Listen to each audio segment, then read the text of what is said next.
All right, welcome everyone. Thanks for joining us today. I'm super excited for this talk.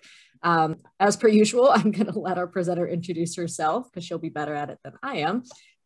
We are going to hear about a really cool project that's just finished data collection called the Luna Project, which Carla will tell us a little bit more about.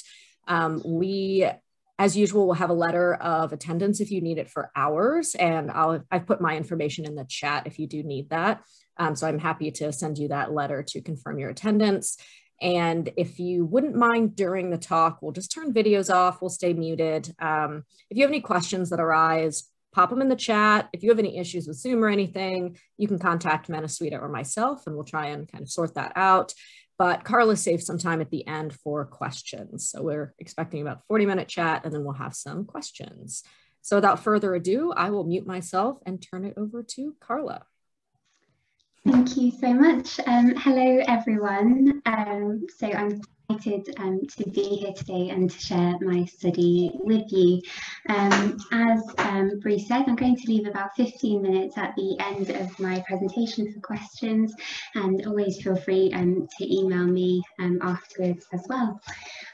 So in today's talk, I'm first going to give an overview of my study, starting with an intro, methods, results, and conclusion.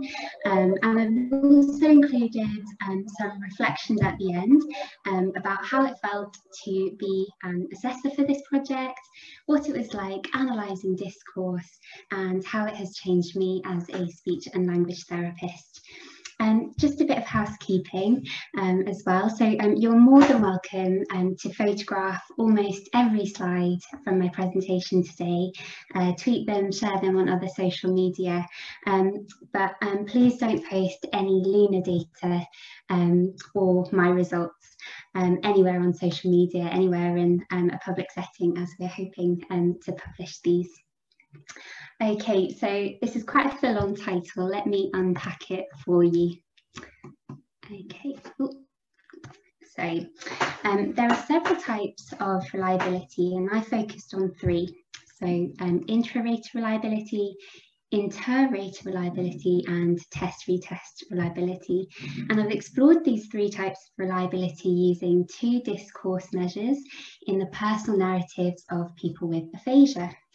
Now, reliability allows us to consider to what extent measurements can be replicated. We want a stable baseline before therapy so that we can quantify how much the behaviour we're looking at varies naturally and what the margin of error is for the measure that we're using. Then we can more confidently say what real change would look like, because we're taking into account chance and measurement error and other sources of variation. So intra-rater reliability is when the same rater reanalyzes the data after a set time to compare the results. Did that rater mark it in the same way? Inter-rater is when two or more different raters analyze the same data and compare results. Are different raters interpreting and applying those objective rules of the measure in the same way? And finally, test-retest reliability is when we test and retest participants after a set time when we don't expect conditions to have changed. So that's usually within a week or so without any intervening therapy. Before I go any further, there are lots of people that I need to thank and that I couldn't have done this project without. So this study was part of a larger Luna feasibility trial funded by the Stroke Association. Dr. Madeline Cruz and Dr. Lucy Dipper are leading the Luna project and were also my supervisors. Lynn Cockayne is my colleague and fellow assessor who collected and analysed half of the data. We're both qualified speech and language therapists, and we both had about 18 months of experience working with people with aphasia. We also had 26 speech and language therapy students who helped us to transcribe the video recordings. And finally, my biggest thank you goes to the 28 participants who generously shared their stories with us. Okay, so for the past year or so, I've been wearing two hats. I've been working as an assessor for Luna, and I've also been doing a master's using data from Luna's double baseline before treatment. So I've been really grounded and close to this data for over a year now, collecting it and crunching it. Okay, so the key takeaways that I would like you to take from today's talk. Reliability matters. When we read papers, when we take a look at methods, we need to be looking to see if they've reported reliability. If reliability is missing or if it's patchy, we need to be more cautious about how we hold the findings from their study. Don't forget about intra-rater reliability. I'm really rooting for this one because it's underreported, but I think it's the bedrock of the other reliability analyses. The third one here is for researchers in the room, and this won't be a surprise, and I know it's something that the Focus Aphasia group are really passionate about too. It's vital in protecting evidence against bias and overinflation of results so that we can be really confident in studies' findings. The last one, so we did see in my study a difference in the test-retest reliability at the word level and the macro structure level. For words, the word level is very reliable, and at the macro structure level it was unreliable. And this really makes us curious about what could be going on here. Okay, so I followed Dipper et al. And defined discourse as encompassing both form and content. So it's connected speech beyond a sentence that is used for a purpose. Studies have shown that people with aphasia alter their discourse for different tasks, for example, procedural, narrative, or description. That is, there's a genre effect. And this is why my study sticks to one genre, personal narratives. Now, the first systematic review on aphasia spoken discourse treatments by Dipper et al. Showed that despite limitations in the evidence base, there are clear signs that discourse treatment works. And it works at multiple levels of language too, at the word, sentence, and macrostructure levels. But a recent UK-wide study by Cruz et al. Found that clinicians felt they lacked the time, knowledge, and confidence to actually be doing discourse analysis. So to develop the field of assessing and treating discourse, we need to overcome these barriers and pursue time-efficient measures. So what's wrong? Coming back to research, it's fair to say that the evidence base is not as strong as it could be. Unbelievably, there are over 500 different outcome measures, 500 for discourse out there, and they exist in different forms. So for something like correct information units or CIUs, you can have number of CIUs, percentage CIUs, or CIUs per minute. Many studies don't report on reliability or other psychometric properties, which mean they don't know how much chance or measurement error or day-to-day variability is playing a role in the changing of scores. And this would undermine any claims that assert that the treatment was responsible for the change. We just can't be confident without first knowing the level of variation before treatment. Where there is reliability data, reporting is often incomplete, which makes replicating studies and comparing studies for meta-analyses incredibly difficult. And if things don't improve, we might be stuck with many small studies and no clear direction on which approach is best. So what's needed to fix this? Well, we need to report on the psychometric properties of discourse measures. We also need to adequately describe our methods with statistical calculations so we can be sure that findings are robust. For example, to measure intra-rater reliability, we need to be using intra-class correlation coefficients, or ICCs, instead of percentage agreement, because percentage agreement isn't statistical and it's inadequate.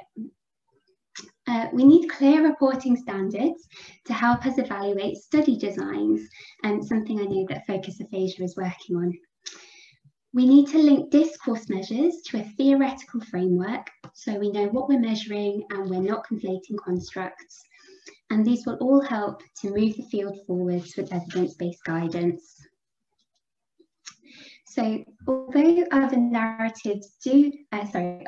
studies do elicit narrative, these tend to be structured samples, either about Cinderella or in response to a question like, what did you do at the weekend? In a bid to save time and effort and even remove the need for transcription, some researchers have also used picture stimuli and marked online with predetermined checklists. But personal narratives are more relevant and less artificial, and I would argue have more ecological validity to everyday communication than these structured samples. Okay, so I have been really picky with statistics because they make such a big difference on how we view the data. And I've made a point of choosing the most stringent methods in my study so that we can be confident that we're not overestimating reliability or smoothing over our results. When it comes to reliability, it's often true that both consistency and agreement are important. So here's an example. We can see here that Rater B always gives participants 2 more marks than Rater A.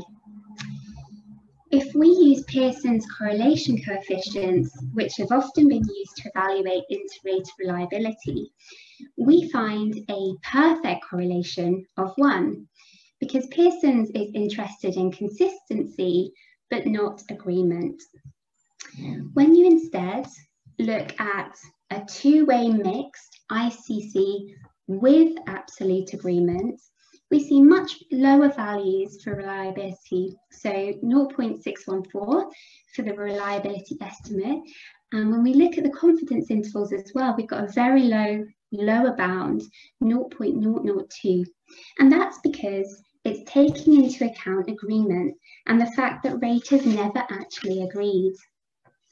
So when you're reading studies, always bear in mind if they've used Pearson's, that represents the maximum limit of what an ICC could be.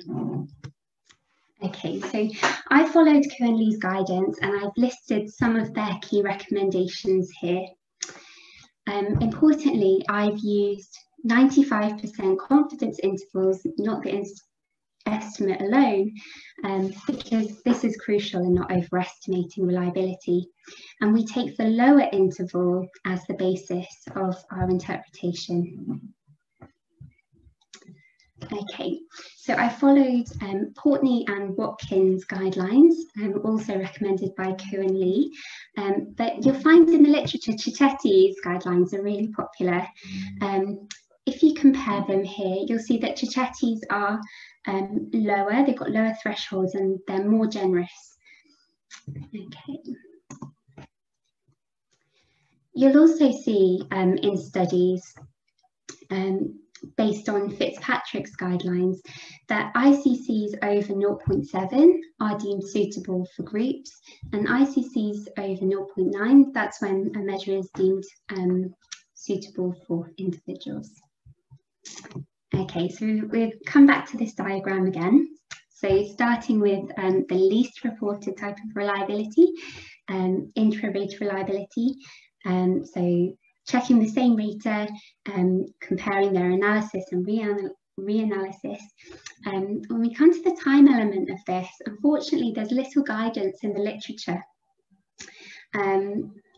So we just decided that we would reanalyze between 1 and 3 months after initial analysis. For inter-rater reliability, we compared the scores between Lynn and I, analysing the same stories. And test-retest, comparing how participants performed at test and retest after a set time when we didn't expect a change. The guidance for the gap between test and retest is 2 to 14 days, again, according to Fitzpatrick. So we aimed for our time points to be about a week apart. And you can see that the focus on what's being investigated is different too. So for these, it's the rater's behaviour, and for here, test-retest, it's more about the participant's behaviour. There may be other known and unknown sources of variability too, which may affect stability, such as the assessment procedure. And that's why I'm careful not to use stability as a synonym for test-retest reliability. So all types of reliability are important, but I'd also argue that they need to be addressed in order. So if we can't establish good and excellent intra-rater reliability, then the other two are meaningless.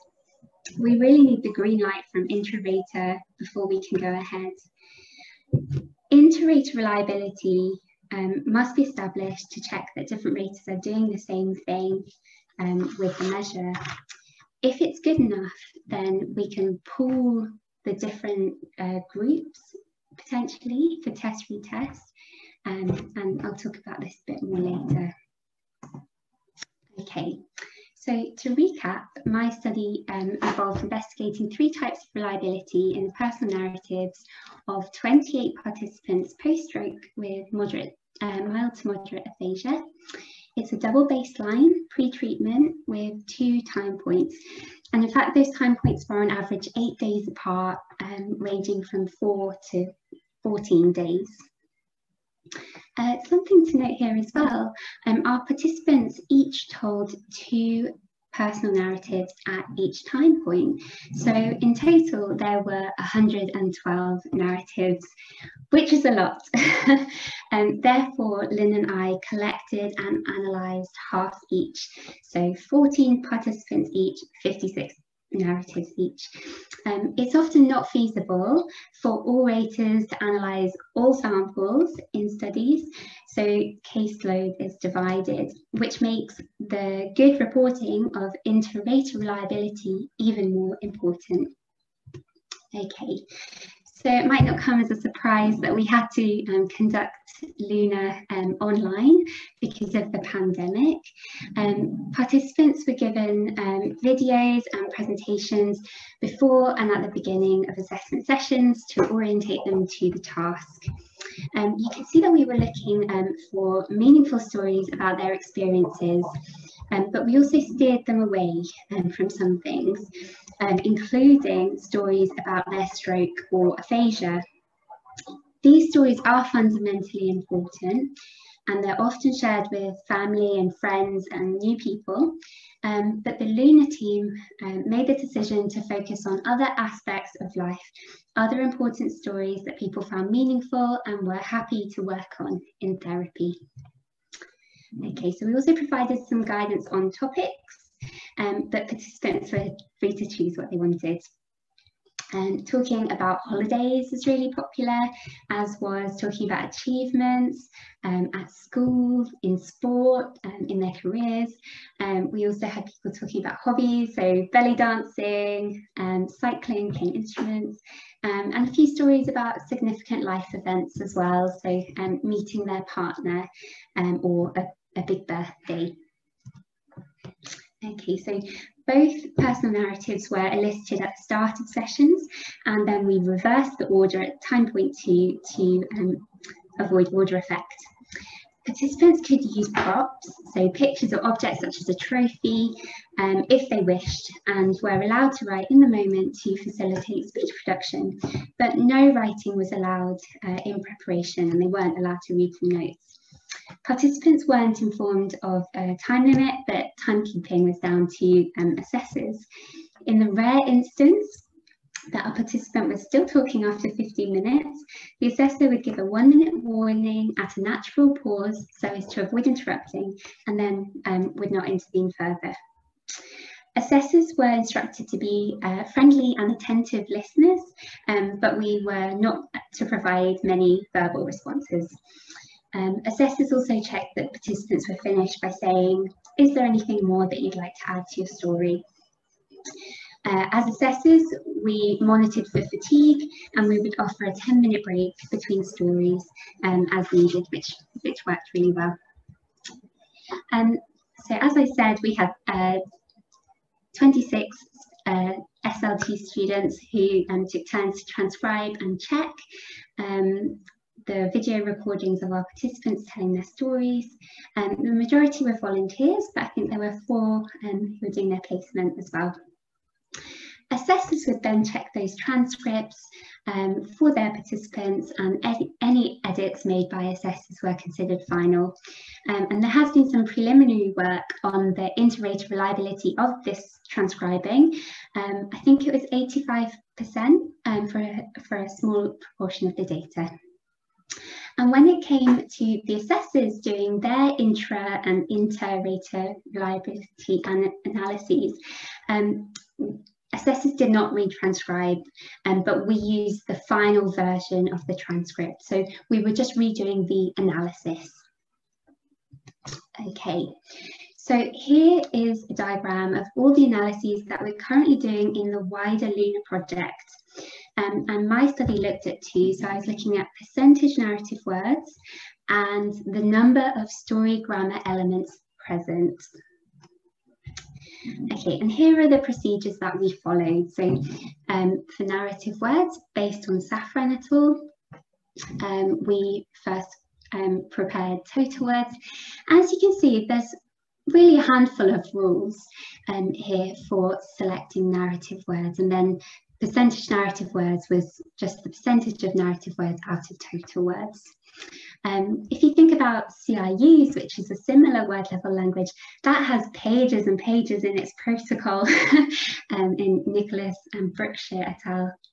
Nicholas and Brookshire in 1993, just in comparison.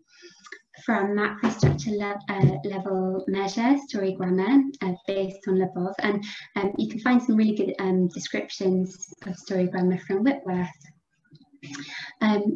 So we used our narrative word transcript, divided it into sections. Here we go. So I've got a little diagram at the top. So we have 3 sections. So divide it into beginning, middle and end, and each of these sections has elements that belong to it. And so we would divide it up and then identify whether each story grammar element was present in the appropriate section. And it also had to be clear. And if it was, then we'd score 1 point. If it wasn't there or was unclear, it scored 0. So this was an integer scale from 0 to 9. We were only scoring if it was present, so we didn't give extra credit for multiple occurrences. The multiple occurrences is something that Whitworth et al. Did, and they were also a bit less stringent on where the elements appeared. So, you know, they would mark maybe participants in this section, which we wouldn't do. Okay, so here are the reasons that I chose these measures. They represent different levels of language, and they're measuring different things, so they're not conflating constructs. And there's also gaps in the reliability data. So Safran et al. Didn't provide us with intra or test-retest data. Pritchard et al. Didn't provide us with test-retest data. It's really important to note here that, you know, these studies, percentage CIUs and story grammar, they collapsed different discourse samples together. So we have to be cautious when we're comparing reliability results from their mixed genre studies to our single genre study.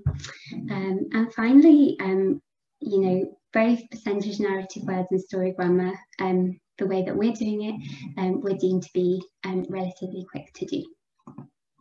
Okay, so here are my research questions. So Lynn and I are the 2 assessors, but I'm not going to reveal who is who. Okay, so looking first at the intra-rater reliability of each of us. So 6 out of 56, just over 10% of our sample. Once that was established and we got the green light, then we'd go on to inter-rater reliability. 12 out of 112, so again, just over 10%.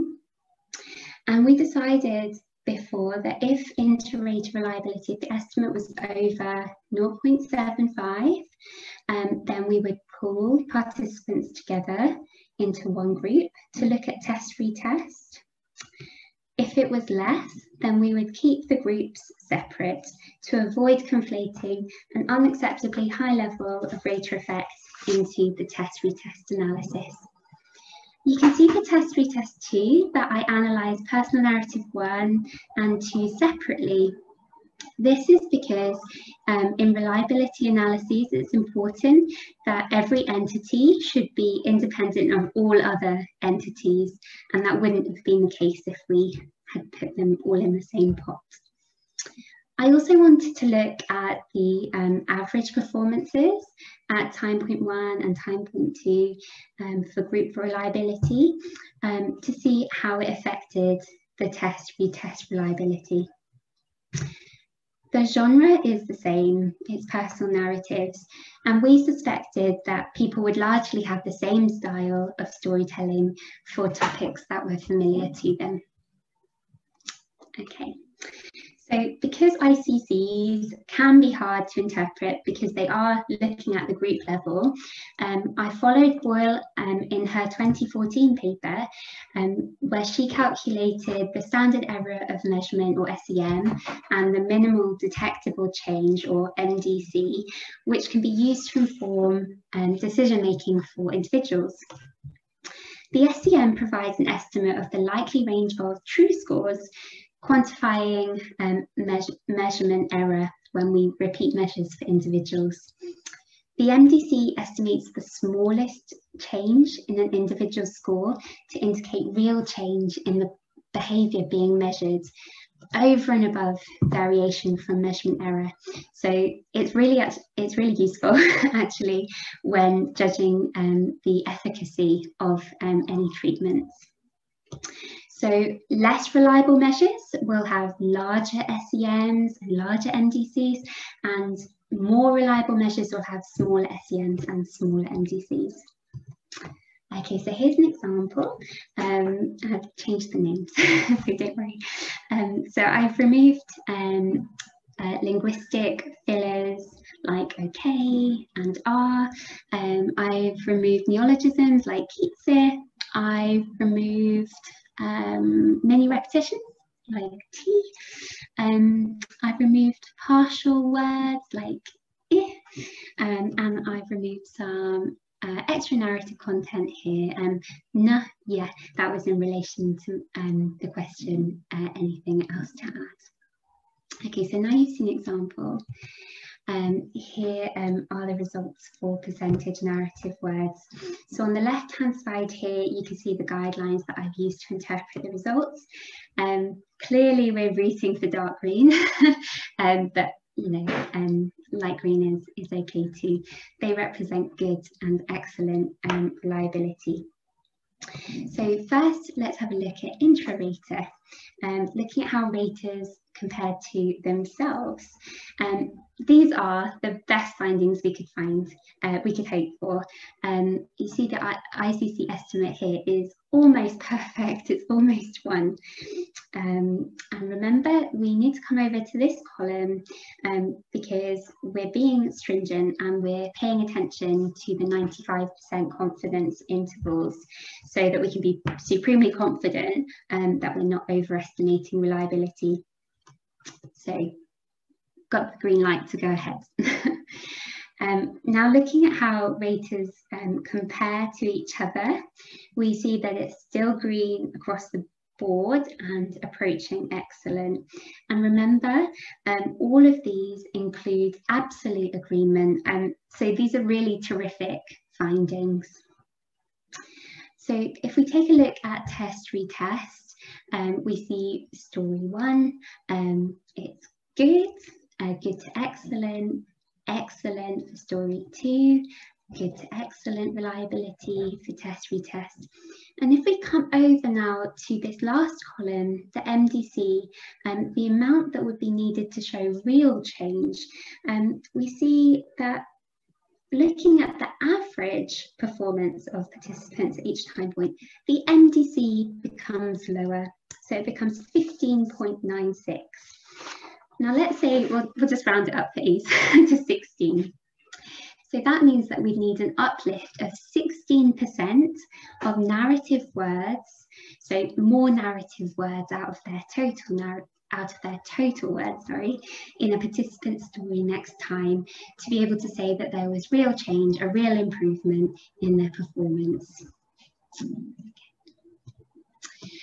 Now here are the results for story grammar. Sorry, before we go to the results, here is an example of story grammar.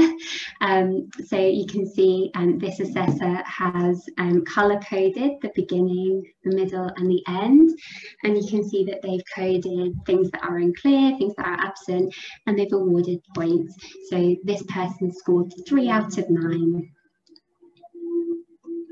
Okay. So here are the results for story grammar. And remember, in our study, it's an integer count on the scale between 0 to 9. So looking at INTRA-RATER again, we see excellent reliability for Assessor A, good to excellent confidence intervals, excellent for Assessor B, excellent confidence intervals. So we have the green light to go forward. Brilliant. Okay, now we go to looking at how raters compare to each other. Not so good. So we see that there was moderate reliability, but we're being stringent. So we look over to the lower bound here, and it's poor. Okay, so raters were not in agreement with each other. So based on these results, we kept the group separate for our test-retest analyses. So we've got the test-retest scores for group A and the test-retest scores for group B. Now, again, you look at the test-retest scores and it's not green again across the board this time. Remember, test-retest looks at how consistently participants told the same story across a week. We have now protected it against that low inter-rater reliability because we've kept the group separate. So we can see here that the way people are telling their stories is different, okay? And each group had a story that was particularly unreliable. So for group A, it was personal narrative 1, low to excellent. And for group B, the less reliable story was actually story 2. Again, this is poor to excellent. When I dug a little bit deeper, and I found that there were outliers behind these lower reliability scores. So I removed 1 person from group A for that story and 2 people from group B for that story. And we can see that the reliability has improved a bit, goes up to moderate to excellent, and for group B it improves a bit more, so good to excellent. If we have a look at that last column again, we can see that the MDC has improved a bit as well when we take out those outliers. So because it's an integer scale, we need to round up to 3. And so there would need to be a change of 3 to show real change. Now, when we have a maximum score of 9, that means that some participants who score quite high at baseline, 7, 8, 9, they wouldn't be able to show meaningful change. So we're hitting the ceiling here. Okay, so digging a bit deeper behind the poor inter-rater reliability for story grammar, we found a few differences between the approaches that assessors have taken. They agreed 50% of the time. When they disagreed, they were 1 or 2 marks apart, but they were 4 marks apart. So they presented them differently. One assessor colour-coded, whereas the other didn't. And that sometimes led to differences of opinion of whether it was in the right section. One assessor collated different utterances together using ellipsis, whereas the other assessor would pluck an example down into the evidence. So that assessor that was kind of gathering different evidence, they might have been employing a bit of cohesion there and might have increased the likelihood of giving credit. Assessors often did choose the same sorts of things as evidence for different elements, but there was some differences of opinion in the coda and the evaluation elements. And finally, I mean, most of the disagreements between assessors were about whether the element was clear enough to be counted. Okay, and all of the disagreements here actually could have been avoided with more explicit instructions and further training. Okay, so we are the first study like this to do this with personal narratives. We found that our word level measure, percentage narrative words, was reliable, and it compares favourably to percentage CIUs in studies with other genres. CIUs has more rules, and so it'd be really interesting for us as the Luna team to analyse the time taken to do percentage narrative words versus percentage CIUs, and also to measure the reliability of percentage CIUs from the Luna study. Although you might say that we got mixed results from macrostructure measure, story grammar, it is reinforcing research that says this macrostructure measure can be well repeated by the same assessor, and that the differences found between our raters, I mean, there is an easy fix, I think, for us to get good inter-rater reliability here, just by tightening up the guidelines and by counting in a different way to avoid that ceiling effect. When it comes to test-retest results, this is where it gets interesting. So I think the issue here is not that people are telling their stories differently. We value flexibility in language. We don't want people to memorize their stories or to tell them robotically. That would be so boring for both the speaker and the listener. But we do need to find a reliable measure that tracks how people are structuring their stories. So I don't want you to go away thinking that story grammar is bad or it's useless, but in its current form here, it doesn't work to measure baseline ability, and it wouldn't work to measure responsiveness to therapy because of that ceiling. Sorry, just lost my train of thought. Here we go. So when it comes to test-retest results, it's actually something that I think we should find is something interesting, and it's something that Luna will look into.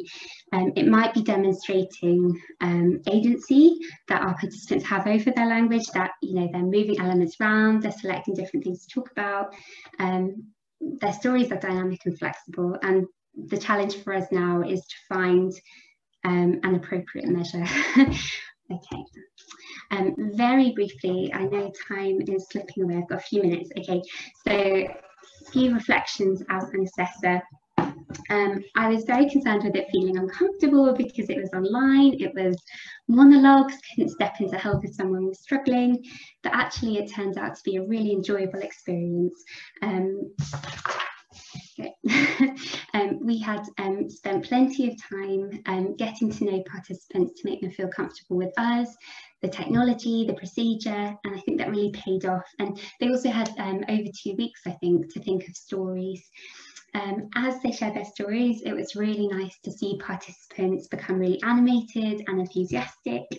And of course, this task was more difficult for some participants, but I felt like it was something that people really were willing to persevere in, and they wanted to keep going and to share their stories. Okay, as an analyst, it was challenging to learn so many new analyses. Luckily, we had regular meetings with Lucy as Lucy Dipper, an experienced linguist, to discuss issues and come to agreements, which sometimes meant going back and tweaking things. With lots of practice, though, we've been able to internalise the rules, and now we're much faster at analysing. And I think that we've shown that collecting and transcribing and manually analysing personal narratives is possible. And I found it really interesting actually to look at stories from different angles. And surprisingly, story grammar was one of the hardest despite looking like one of the easiest. And I had to keep reminding myself to mark what was on the page and not what I had understood reading between the lines. Finally, reflections as a speech and language therapist. Before, when it came to collecting discourse in my job, I used to be head down, writing as fast as I possibly could. And I noticed that, you know, for Luna, when it was being recorded, it really took the pressure off me, but it also, eye contact with the speaker was so important.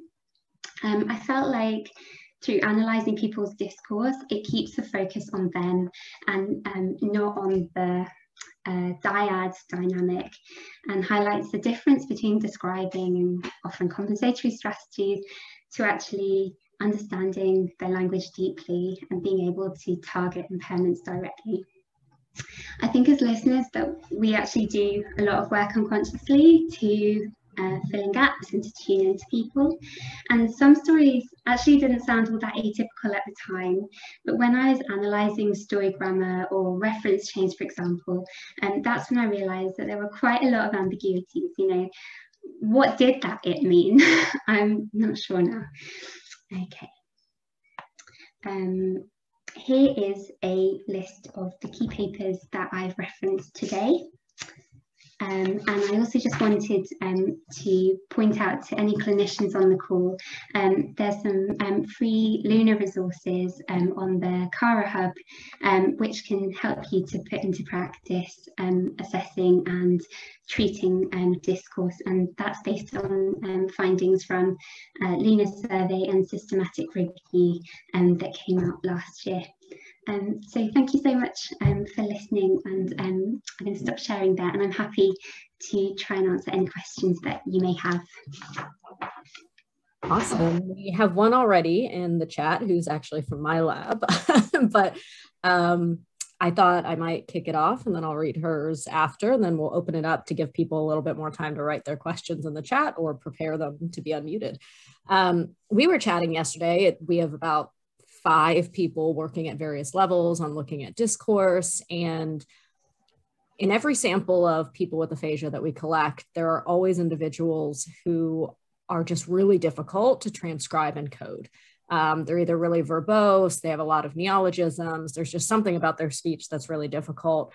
And when we were thinking about randomly doing reliability, it seemed to me that maybe we missed a chance to look at those more difficult to code people.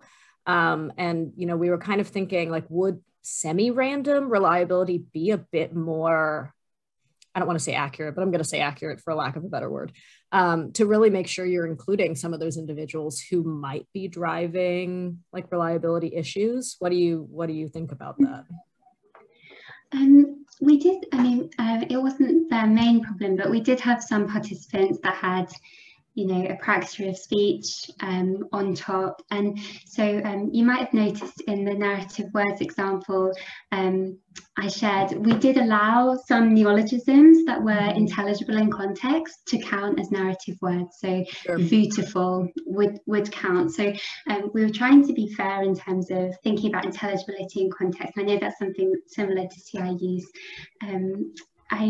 I'm not quite sure if I've understood the question about semi-random. Yeah, so if you have someone who's just really, like there's always at least one person who's just speech is very difficult to code. You know, and to me, I want to make sure that we are reliably coding that person. So I want to include them in the reliability sample, but then that makes it non-random, right? So I guess I was just thinking out loud as to whether that defeats the purpose of having kind of random selection. I see Lucy's thinking face. I'm thinking it's about the difference between random sampling. So our 10% was across all participants. Yeah, yeah. So we got them all, whereas other ways of random sampling would be to select 10%, and it was a random sample of participants. So we did take everybody, which enabled Carla then to look for outliers. Yeah, it's a difficult choice, I feel like, depending on how much woman power you have. So when Carla looked at outliers, what she found was So she also looked at things like verbosity and fluency and, you know, severity, and none of those things skewed the reliability. So the outlier that she took out was just one person, and it wasn't that he had a particular profile. He or she had a particular profile. So it was informative to do that. Yeah, that's super interesting. We recently did that, and it was a neurotypical individual who was the outlier. Always. Yeah, but Julianne, who's a PhD student in my lab, I'll just read hers out here. So we were thinking of how to analyze personal narratives, similar to what your prompt was, with percent CIUs, so correct information units. But our lab members had a difficulty deciding if certain phrases or words were relevant in context. It was really difficult to decide extra narrative content. Did you find that also? Yeah, okay. I think what was really encouraging, though, was the findings that we had. So it was something that me and Lynn talked about. We were like, oh, what do you think? What do you think? I think the regular checking back with each other was really helpful. But actually, when we got the results, I think we were pleasantly surprised that the reliability was so high. So I feel like, yeah, I think you kind of get into the groove with it, and you start to kind of anticipate, and especially with it being recorded, we could sometimes refer back to the video and just, you know, by the tone, just to see like, oh, were they talking about their story then, or were they talking about something else? And that was very helpful. I think you bring up a good point about training too, and just the amount of training and exposure that goes into becoming good raters is not to be underestimated. So I think you make a good point there. On that note, I'm going to stop talking. So if anyone else would like to ask Carla any questions, or pop them in the chat and we can read them off.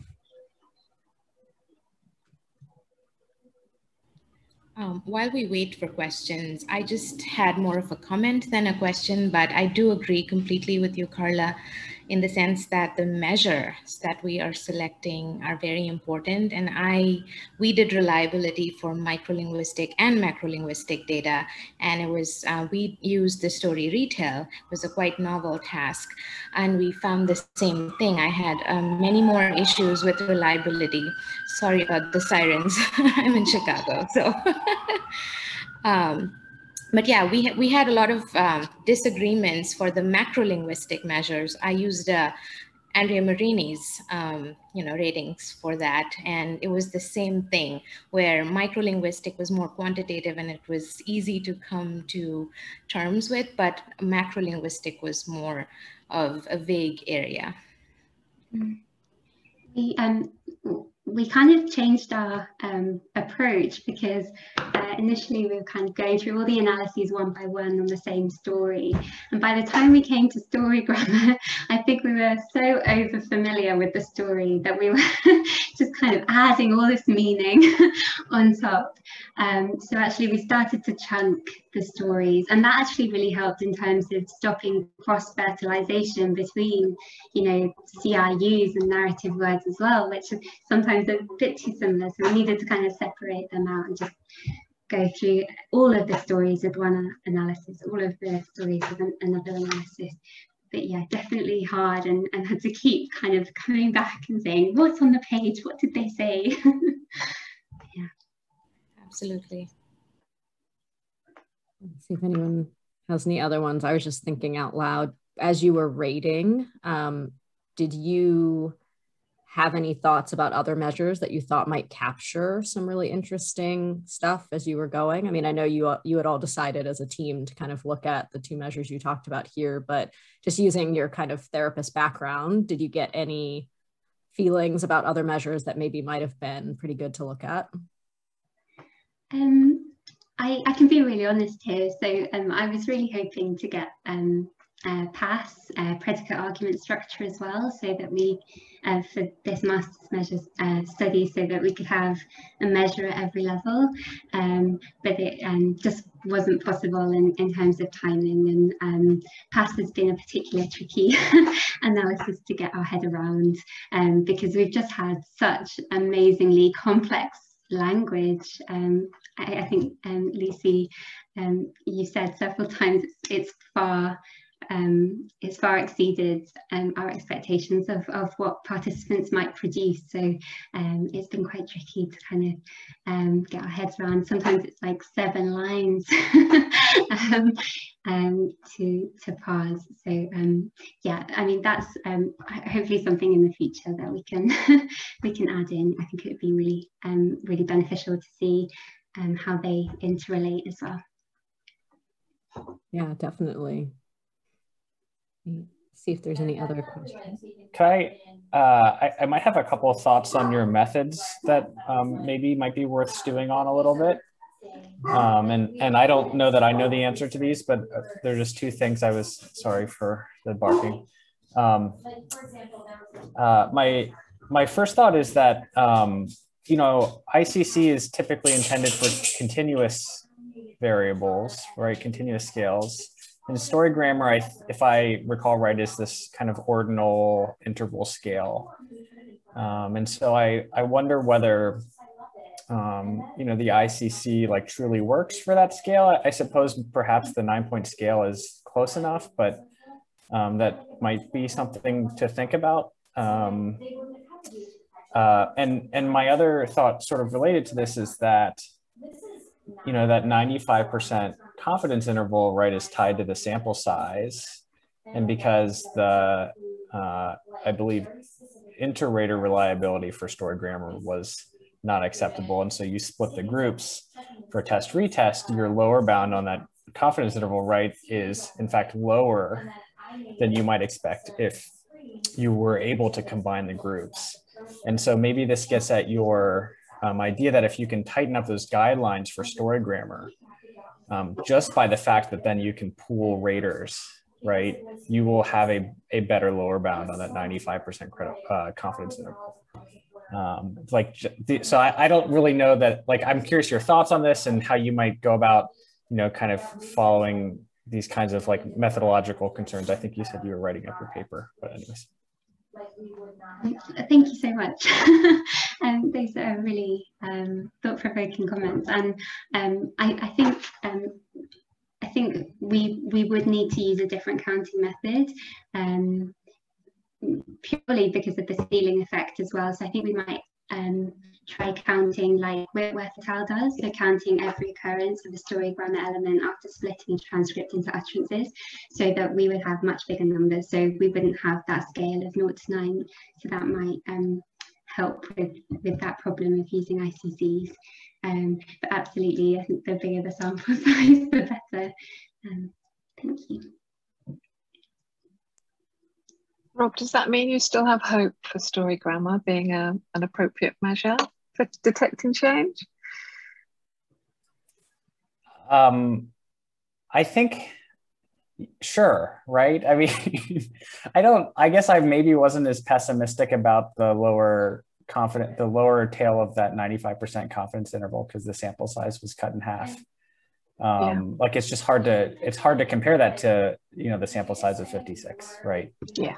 I mean, I'm curious about this in general, and this is one thing I struggle a lot with in thinking about outcome measures or, you know, any measurement of discourses. Whenever we have a ceiling, the measure immediately becomes like almost inappropriate for a subset of participants, right? Like complete utterances is maybe a great example of that, where if, you know, 30% of your participants, like in some treatment study, 30% of participants are near 100% complete utterances.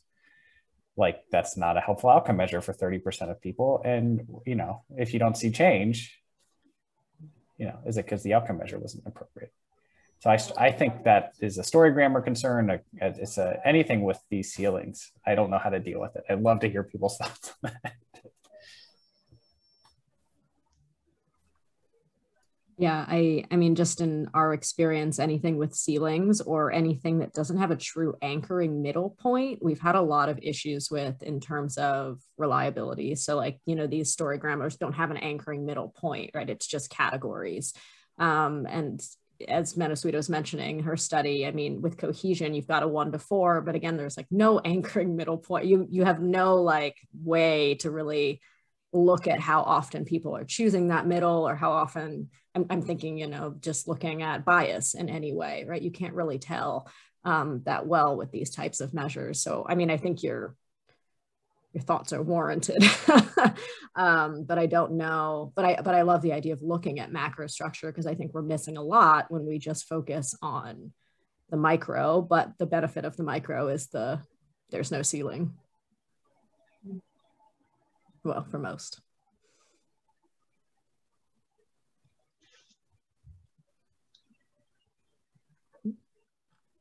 Let's see any other chat questions coming. Well, I will ask Carla if she would like to. I will include her email somewhere if people have follow-up questions. And this will be posted probably tomorrow on our YouTube channel, and it will live there for however long we want. And maybe we'll invite her back and Lynn back as well to tell us a little bit more about future work in Luna as well. So thanks all for joining us today. I think we had about 20 participants at its peak, which is awesome in the middle of summer. So kudos to everyone joining us, or winter if you're from the other hemisphere. And I will see you all at our next event. We'll probably kick back again in September. We already have a few speakers lined up. So just check our website in a few weeks and you'll see those show up. Thanks all for coming. If you need a letter, just send me an email. Thanks, Carla. Bye all. Bye.